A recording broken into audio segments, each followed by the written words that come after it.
ਇਹ ਰੇਡੀਓ ਸਦਾਏ ਹੁਰੀਅਤ ਜੰਮੂ کشمیر ہے طارق محمود کولوں اپڈیٹ سنو بھارت دے غیر قانونی زیر قبضہ جموں کشمیر وچ اس دی 10 لاکھ تھی زیادہ فوج اہل کشمیر دی منظم نسل کشی وچ مصروف ہے، جبکہ مودی دی انتہا پسند حکومت کشمیریاں تھیں انہاں دی پچھاڑ اور مقبوضہ علاقے دی مسلم اکثریت تبدیل کرنا چاہتی ہے، جس واسطے قوانین بھی تبدیلیاں کیتی جا رہی ہیں اور غیر کشمیری ہندوؤں کو کشمیر دے ڈومیسائل جاری کیتے جا رہے ہیں۔ روزانہ دی بنیاد اتے کیتے جان والے بدنام زمانہ محاصرے اور تلاشی دی کاروائیاں دی بہانے جس طرح کشمیری نوجوانوں کو ماورائے عدالت قتل کیتا جا رہا ہے، اس کی مثال دنیا وچ ملنی مشکل ہے۔ بھارت مقبوضہ علاقے وچ اپنی فوجی طاقت دے وحشیانہ استعمال دے باوجود کشمیریاں دی حق اتے مبنی جد و جہد آزادی کو کمزور کرنا وچ ناکامی اتے پوکھلاٹ اور مایوسی دا شکار ہو گیا ہے۔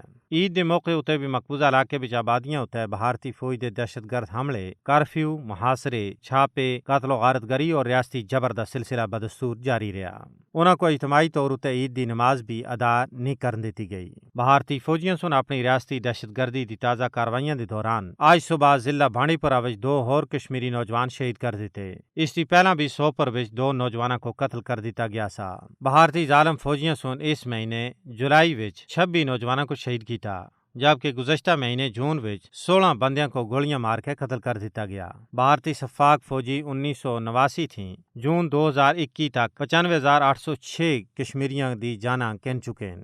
کل جماعتی حریت کانفرنس مقبوضہ علاقے وچ بھارت دی استعماری پالیسی اتے شدید تشویش ظاہر کردے ہویاں اس کو اقوام متحدہ دی سلامتی کونسل دی قرارداداں دی کھلی خلاف ورزی قرار دیتا ہے۔ 5 اگست 2019 تھی بعد جس طرح کشمیریاں دا طویل ترین فوجی محاصرہ کیتا گیا اور انہاں کو چوکھنا تھی بدتر زندگی گزارنے ہوتے مجبور کیتا گیا، اس ہوتے درد دل رکھنا والا ہر بندہ رنجیدہ اور افسردہ ہے۔ بھارتی فوج دی طرفوں کشمیریاں دے نال غیر انسانی سلوک ہوتے دنیا پار تھی تنقید ہو رہی ہے، لیکن بھارت دی ہر درمی مسلسل جاری ہے۔ حقیقت یہ ہے کہ مقبوضہ ریاست جموں کشمیر وچ انسانی حقوق دی بدترین پامالیاں ایک المیہ کو پیدا کر رہی ہیں۔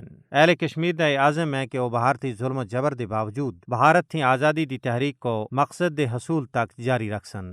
انسانی تاریخ بھی اس گل دی گواہ ہے کہ کسی بھی آزادی دی جد و جہد کو طاقت دے بلبوتے اتے نہیں دبایا جا سکیا۔ اقوام متحدہ دی انسانی حقوق council, Amnesty international, human rights watch اور عالمی ریڈ کراس سمیت انسانی حقوق دی بین الاقوامی تنظیموں کو چاہیے کہ وہ مقبوضہ علاقے وچ بھارتی فوجیاں دی طرفوں بڑے پیمانے اتے جاری انسانی حقوق دی سنگین پامالیاں اور کشمیریاں دی منظم نسل کشی دا فوری نوٹس کنن اور نہتے کشمیریاں دے خلاف فوجی طاقت دا وحشیانہ استعمال بند کرانا واسطے بھارت اتے دباؤ بداون۔ اپڈیٹ ختم ہویا۔